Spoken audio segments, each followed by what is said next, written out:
Página 1. Los Robinson Suizos. Johann David Weiss, 1812. Una familia suiza viaja en un barco que naufraga en alta mar. La familia consigue salvarse y llegar a una isla. Además, logran salvar algunos animales, herramientas y comida. La historia trata sobre las aventuras que corren para sobrevivir. En los Robinson suizos de Johann David WSS 1812, el buque en el que viajaba la familia se dirigía hacia Port Jackson, en Australia, cuando naufragó en las Indias Orientales. Es interesante porque ese destino, Port Jackson, hoy parte de Sídney, era en aquel entonces una colonia penal británica fundada apenas unas décadas antes 1788. WYSS sitúa a su familia suiza en el contexto de la expansión colonial europea, pero lo hace con un giro pedagógico. El naufragio convierte la travesía imperial en una lección de autosuficiencia, moral y convivencia familiar. WYSS no especifica una isla real ni coordenadas precisas.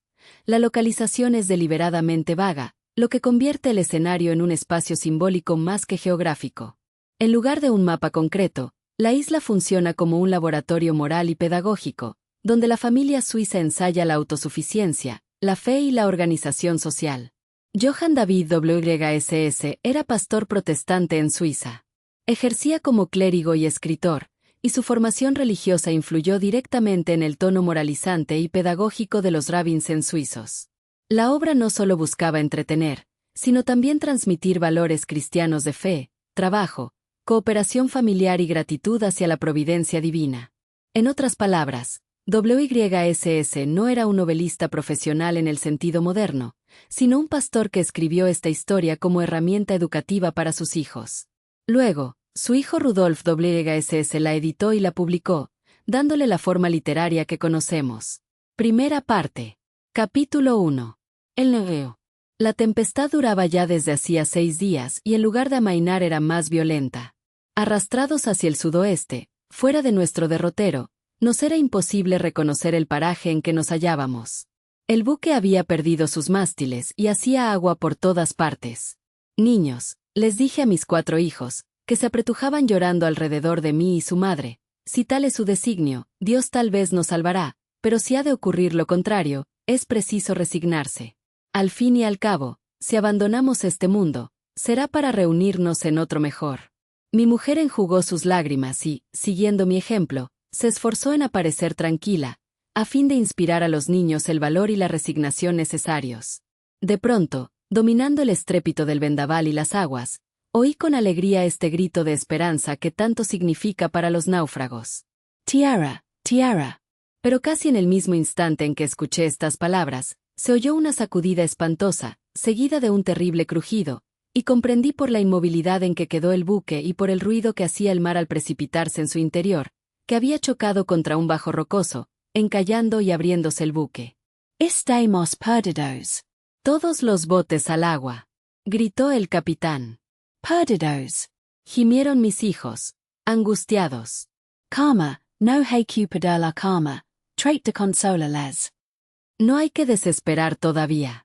Dios ayuda a los que son valerosos. Voy a informarme de lo que aún puede hacerse para nuestro salvamento. Abandoné el camarote y subí a cubierta. El intento era muy arriesgado, ya que un golpe de mar me cogió de lleno, lanzándome contra los restos del palo mayor. Perdí el sentido. Cuando poco después volví en mí, magullado y casi cegado, miré a mi alrededor y vi las lanchas ya en el mar, cargadas con más gente de la que podían contener. Las lanchas se alejaban del buque. Un marinero cortó el último cabo. Comprendí que se habían olvidado de nosotros. Me asomé a la borda y llamé, grité y supliqué, pero mi voz se perdió entre el estruendo de la tormenta y pude convencerme, con dolor profundo, de que nos habían abandonado en el buque encallado. Sin embargo, no tardé en darme cuenta, y esto fue un pequeño consuelo, que el buque había encallado de una manera particular. Por ejemplo, la popa, donde se hallaba nuestro camarote, no podía ser alcanzada por el oleaje. Al mismo tiempo y, pese al terrible aguacero que caía, observé una playa que, pese a su aspecto árido y solitario, fue desde aquel instante el objetivo de mis últimas esperanzas. Se hallaba un poco al sur y a corta distancia del sitio donde había encallado el buque. Entonces volví al lado de los míos, que me aguardaban con ansiedad. Afectando una tranquilidad que no sentía, les dije. Bien, aún nos queda una esperanza. Este buque está bien sujeto y no puede hundirse, al menos por ahora. Mañana, el agua y el viento cederán, sin duda, en violencia y podremos llegar hasta la orilla de esa tierra prometida. ¿De veras, papá?, preguntó Fritz, el mayor. Los niños, con la inconsciencia propia de la edad, aceptaron como cierta esta arriesgada suposición. Un significativo ademán de mi mujer me dio a entender que a ella no había conseguido engañarla completamente, pero también noté que su confianza en Dios no había disminuido. Vamos a pasar una noche terrible, dijo. Tomaremos algún alimento. La nutrición del cuerpo fortifica la del espíritu. En efecto, la noche se acercaba. La tempestad, siempre violenta, batía con fuerza el buque. A cada momento temía que se deshiciera en 1000 pedazos. Mi mujer se había apresurado en preparar una cena frugal, que los niños comieron con apetito, después se acostaron, y a poco dormían con toda tranquilidad. Fritz, el mayor, que comprendía nuestra situación, mejor que los otros, quiso velar con nosotros. Padre, se me ha ocurrido un medio para llegar a la costa. Si tuviésemos corchos o vejigas, podríamos construir cinturones para que mi madre y mis hermanos se mantuviesen a flote. Tú y yo podemos nadar sin esta ayuda. Has tenido una buena idea, hijo mío, alabé. Mientras mi mujer se dedicaba a acostar a los demás, Fritz y yo recogimos cierta cantidad de barricas vacías y esa clase de recipientes de hojalata donde se guardan las provisiones de agua dulce en los buques, y atándolos con pañuelos y cuerdas, até 2 debajo de los brazos de mi hijo, a fin de hacer un ensayo. Viendo que verdaderamente serían una buena ayuda, fui al encuentro de mi mujer y los otros 3 niños, y procedí a atarles también los correspondientes flotadores antes de que se durmiesen. De este modo, si el buque se hundía, nadie se ahogaría. Habiendo adoptado estas medidas de seguridad, Fritz se acostó más tranquilo, mientras que mi mujer y yo continuábamos velando. Cuando amaneció, la tormenta estaba amainando y subía cubierta. El viento casi había cesado y el mar volvía a recobrar la calma. Reanimado por esto, llamé a mi mujer y a mis hijos, que subieron a su vez rápidamente. Al ver que estábamos solos en el buque, los niños se asustaron. ¿Dónde están los marineros?, preguntó Santiago, que era el tercero en edad. Nos han dejado solos, gritó Ernesto, el segundo. Rápidamente, con tono tranquilo para no aumentar su inquietud, procedí a explicarles más o menos lo ocurrido. No creo que con unos botes tan débiles hayan podido salvarse con el mar tan agitado. Creo, concluí, que nosotros, al quedarnos, hemos tenido más suerte que ellos. Tal vez tengas razón, papá, asintió Fritz, el más valiente y emprendedor de todos, y creo que lo mejor será poner en práctica nuestro proyecto de ganar la playa a nado. Ernesto, que solo contaba 12 años, se asustó ante aquel proyecto. Naturalmente, Ernesto era sumamente tímido en todas las cosas. Yo pienso, papá objetó, que lo mejor sería construir una balsa. Hijo mío, repuse, nos costaría mucho ensamblar las tablas, y todavía más dirigirla en el agua. Con toda seguridad, nunca llegaríamos a esa playa que se ve desde aquí.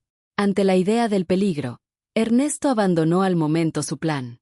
Por ahora, continuó más animado, será mejor que exploremos el buque y reunamos en cubierta todo aquello que pueda sernos útil y podamos llevarnos. Cada cual se fue por su lado. A los niños la idea de explorar el buque les resultó fascinante. Fritz fue hacia la Santa Bárbara, de donde trajo fusiles, pistolas y gran cantidad de balas y perdigones. Ernesto registró la carpintería y volvió cargado de clavos y herramientas de todas clases. Francisco, que era el pequeñín de la tribu, de 6 años, también tomó parte en la requisa y volvió con una caja grande de anzuelos. Santiago, que contaba 10 años, apareció con 2 enormes perros dogos que estaban encerrados en el camarote del capitán y que, amansados por el hombre, se dejaban conducir por una oreja. Mi mujer, por su parte, había hallado una vaca, un burro, 2 cabras y una cerda, a los que había alimentado y abrevado para conservarles la vida, ya que hacía más de 2 días que nadie se había ocupado de ellos. En realidad, todos habían encontrado cosas útiles, excepto Santiago. Hijo mío, le espeté, tú has traído unos animales que comen muchísimo. Oh, padre, replicó vivamente, pero estos perrazos nos ayudarán a cazar cuando estemos en tierra. Sí, claro, asentí, sonriendo, pero aún no hemos llegado a tierra. ¿Conoces algún modo de llegar hasta ella? Claro que sí, asintió Santiago, muy seguro de si no podríamos navegar dentro de las barricas, como hacía yo en el estanque del jardín de mi padrino. Excelente ideal, exclamé con entusiasmo. No se me había ocurrido. Vamos, manos todos a la obra. Nos dirigimos a la bodega del buque, donde flotaban en la línea del agua varios toneles muy grandes, que estaban vacíos. Subí 4 a cubierta, que estaba casi a nivel del agua, y como eran de madera de roble y estaban reforzados con aros de hierro, pensé que nos servirían muy bien. Ayudado por Fritz, los aserré por el centro en 2 partes iguales. De este modo obtuvimos 8 cubetas, que puse en línea una al lado de la otra. Luego busqué una tabla flexible, bastante larga para unirlas a todas y formar una especie de quilla, por debajo. Acto seguido, clavamos fuertemente las cubetas a la tabla, uniendo también a cada una con su inmediata por medio de clavijas. Por fin, fortalecimos los costados con 2 tablas que se unían, por los extremos en punta. De este modo obtuvimos una embarcación que, al menos en un mar tranquilo, navegaría excelentemente. Fritz recordó que a bordo había un gato mecánico y fue a buscarlo. Luego, nos servimos de esta maquinaria para izar la nueva embarcación y botarla al agua. Al ver flotar tan original barcaza, los niños prorrumpieron en gritos de alegría. «Este será nuestro barco preferido», proclamó Ernesto con alborozo. «Yo quiero entrar el primero», pidió Francisco, el pequeñín. Aunque aquella barca cabeceaba bastante y se ladeaba de un costado, comprendí que con un poco de lastre, la cosa se remediaría. Por consiguiente, metí dentro todos los objetos pesados que hallé, particularmente todo lo que podría hacernos falta si llegábamos a tierra. Por fin vimos que nos faltaban remos, pero Ernesto encontró 4 que habían quedado olvidados debajo de una vela plegada. Cuando terminamos todos los trabajos ya era tarde para emprender la travesía, por lo que, con cierto desencanto por parte de nuestros hijos, nos dispusimos a cenar y acostarnos, esperando el día siguiente para iniciar una travesía que, aunque corta, podía comprometer seriamente nuestras vidas. Luego, antes de acostarnos, le aconsejé a mi esposa que se pusiese un traje masculino, para que las prendas no entorpeciesen tanto sus movimientos. Por fin el sueño no tardó en apoderarse de nosotros. La noche pasó sin ningún incidente desagradable. Página 9.